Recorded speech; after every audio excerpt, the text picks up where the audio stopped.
It was funny. Parlay Pete and I were having a conversation about the way our music preferences are so southern, and so Atlanta based because we were fortunate to be in the mecca of hip hop as it became the mecca of hip hop, and we didn't have to listen to any of y'all's nonsense. Even like the good music, you pick up on it as you get older. But like growing up, I didn't care about a lot of other artists, and I didn't have to care about these other artists because why? Why? Like,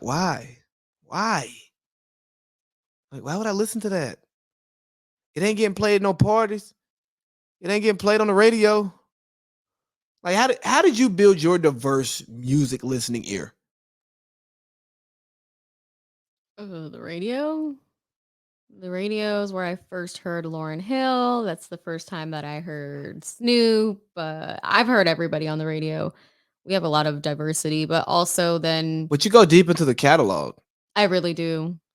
I don't know how, honestly, like it just over time, like, at Target back in the day, they used to have when the new albums came out, they used to have the headphones that you were able to like listen to the music. Yep. When my mom was in there doing her shopping, I would go back there. I would either be back there listening to music and just scrolling through albums or like CDs, or I'd be over there playing Nintendo 64. But And you know the dope thing about Target, because Target they sold the uncut albums. Walmart yeah, wouldn't do that. yeah, we didn't even have a Walmart at that time. Um, but I think here's the weird thing about being outside of like a music center when it comes to radio. Mm, When you live in a city where there's a bunch of music that's hot coming out of that city, that's all you're gonna hear. right. I mean, yeah, you hear "Hey Ma" every now and then, Mhm.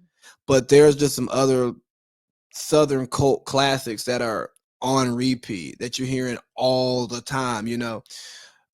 I'm sure you weren't listening to DJ Unk on the radio like I was. Like you or no? You get Walk It Out every 2 hours on the radio, Mm. but it's not just in rotation. Like, "Ooh, it's about time for Walk It Out to come on. Mhm. And A lot of LimeWire.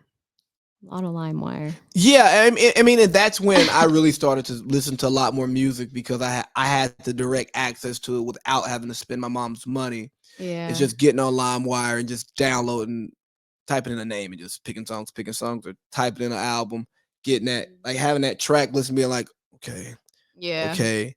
And the worst would be like, hey, this is Robert. God damn, this wasn't what I was looking for. Or it would be I like, did not have sexual relationships. that's the one. Or you would get like random porn audio. Yeah. Like, what? Like, damn, I wasted 10 minutes of my time downloading this and it's not even what I want. I'd be so pissed. I would spend hours on LimeWire. I just like music. I just really like music. I've always like back in the day, that's all I used to do is be out with my Walkman and just like on my bike or rollerblades or whatever it was and just be out. I used to like music. Mhm. Then I developed other interests, and I'm like, yeah, man, this music thing is taking up too much of my time. It takes an hour to get through an album. You don't have to listen to a whole album. I rarely ever listen to a whole album So I'm odd. anymore. I mean, I like to listen to music like by album. If I'm actually playing music to listen to music, I'm usually playing an album cover to Mm. cover. I don't. Nah, I'll give a song like 30 seconds. And if I don't like it, then I'll switch it. And sometimes I end up being wrong. And later down the road, I'm like, oh man, I've been skipping this song. But for the most part, I'm usually right.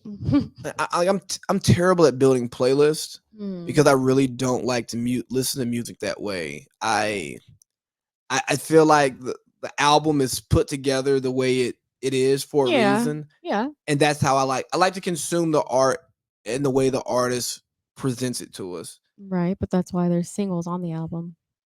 Yeah, and I usually skip them. I don't care about no single. The single's just there to like it's song 5, so you got to listen to the other songs before you can skip through. I mean, now obviously we can pick a song and we can stream it, Yeah. but if you think about song placement, when was the single the intro? Yeah, no. You probably drop a single at like 2 or 3, then drop another one around 7 or 8. Yeah, it's usually spread out. And then you'll close with one of your other singles towards the end of the album, you know. Um it's always funny to see though when you have songs that become singles on accident and you're like it's funny you can be going through iTunes now and it won't have the star next to it. You Mm. go, but that's the one. Yeah. That's the one. Yeah. And I think it's funny because it shows the disconnect between what the decision makers think will work versus what the people will actually said that works. Mhm. I wish we had remixes still. Man. Real remixes because it was a hot single and it's like, oh man, we got to put so and so on there, right? And put everybody on there. Right. Instead of making the remix, I mean, these remixes be out the day after the original come out. And go, we didn't pick this. What if it, but that was a time where you couldn't just email somebody a song and let them hear it, you know. Right. People had to hear it. And it's like, hey, let me hop on a remix. Wait, it's the mother remix. Oh my god. Oh man, I finally got you talking, man. Let's